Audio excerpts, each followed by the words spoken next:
Hello everyone. Suzanne Knabe-Nicole here from Police Science Doctor with your weekly dose of police science snippets. Number 250, which means I've been doing this for 250 weeks. Each week, 3 snippets have been extracted from academic research publications dealing with police science, evidence-based policing, investigative psychology, and related fields. And I try to find 3 snippets that I hope are actionable and applicable in some way. So I'm trying to stay clear of methodology, of assessment, of rating scales, and very niche subjects, and hopefully there's going to be something of interest to you. If there's nothing that is particularly useful to your specific role this week, then don't despair, because as I said, I've been doing this for quite a while, and the read page on the Police Science Doctor website has the PDFs of all the previous police science snippets, 3 snippets per PDF on there, so you can go into that library and download the ones that are relevant to your role. All you need to get the password to access that page is join the free Police Science Doctor email list. Just Google Police Science, go to Police Science Doctor, and enter your details into the form that pops up. Or if it doesn't pop up, just scroll to the bottom of the page. Today I'm in my office at Middlesex University in London. It's induction week, so I'm going to be speaking to the master students, or doing the MSc Forensic Criminology with Forensic Psychology later, because I teach the Policing and Investigative Psychology module in there. Hence, I'm in London today, and the entire backdrop is different.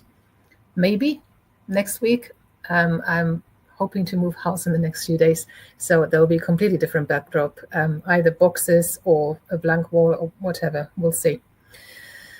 So the first snippet for this week is about a procedural justice filter. How individuals evaluate and interpret an encounter between police and a member of the public is impacted by their pre-existing views of procedural justice and bounded authority of the police.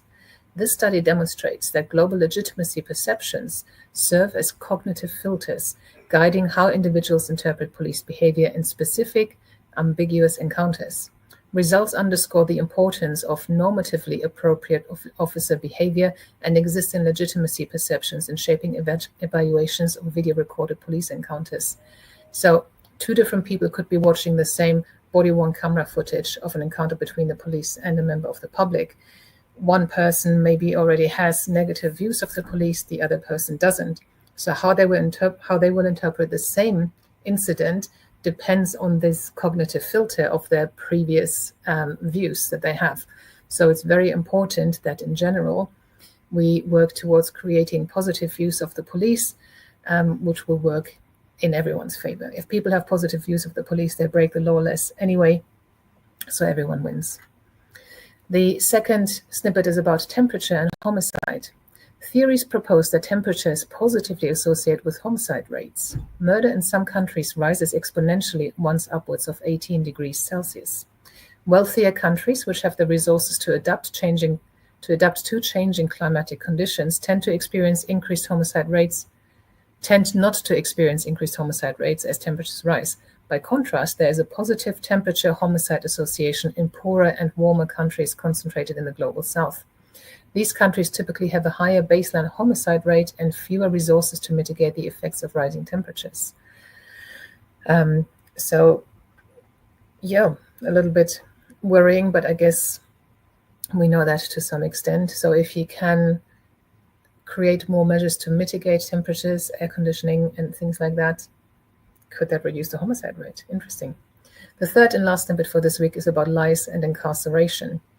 This study examines how engaging in lying behaviors, for example, lying because it is fun, exaggerating a story to spice it up, or making up stories, and so on, relates to odds of incarceration and detention over time. Findings from a series of longitudinal models reveal that individuals who report higher scores on the scale of lying behaviors report significantly greater odds of incarceration than those who report lower scores on the scale of lying behaviors. So teach your children not to lie. It might actually impact their liberty at some point. So hopefully there was something of interest to you. And I'll see you again next week. Hopefully you saw all the stuff that I've been posting live from last week's Society of Evidence-Based Policing conference, which was really, really great in Huddersfield. Lots of amazing speakers, lots of amazing delegates, and lots of streams coming from me to you. So hopefully that was welcome. Okay, until I see you next week with whatever backdrop, bye-bye. Thank you for watching. I hope you found this content useful. You can get access to each episode's transcript with key learning points, timestamps, and references if you get yourself onto my mailing list.